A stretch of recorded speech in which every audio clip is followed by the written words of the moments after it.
Hi pleasant மார்னிங்கோட டே 24 start ஆகிடுச்சு. Study with சென்னையில் morning house hold works எல்லாத்தையும் கம்ப்ளீட் பண்ணிவிட்டு என்னோடய ஸ்டடி ரொட்டீனை ஸ்டார்ட் பண்ணிவிட்டேன்.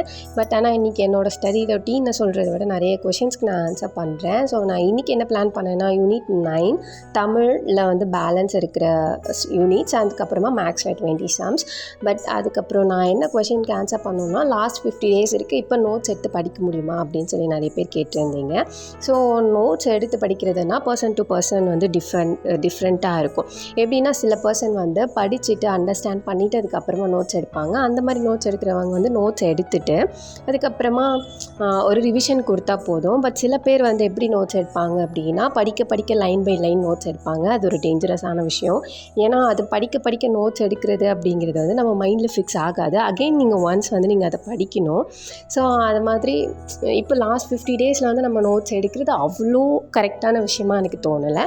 ஸோ அது எப்படி நோட்ஸ் எடுத்துக்கலான்னா, ஒன் வேர்ட்ஸு, அதாவது அந்த ஒன் வேர்டை பார்த்தா உங்களுக்கு அது எல்லாமே தெரியணும், அந்த மாதிரி நீங்கள் நோட்ஸ் எடுத்துக்கலாம்.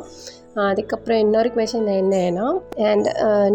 என்னென்னா நீங்கள் மார்னிங்கில் படிக்கிறீங்களா நைட்டில் படிக்கிறீங்களா அப்படின்னு. இல்லை, என்னோடய வேலை போக இருக்கிற மீதி டைம் எல்லா டைமுமே நான் படிக்கிறேன். ஸோ உங்கள் கூட இருக்கிறவங்க எல்லாரும் படிச்சுட்டே இருக்காங்க. ஸோ நீங்கள் மோட்டிவேட்டடாக இருங்க, டைம் வேஸ்ட் பண்ணாதீங்க, படிங்க. All the best and subscribe for more.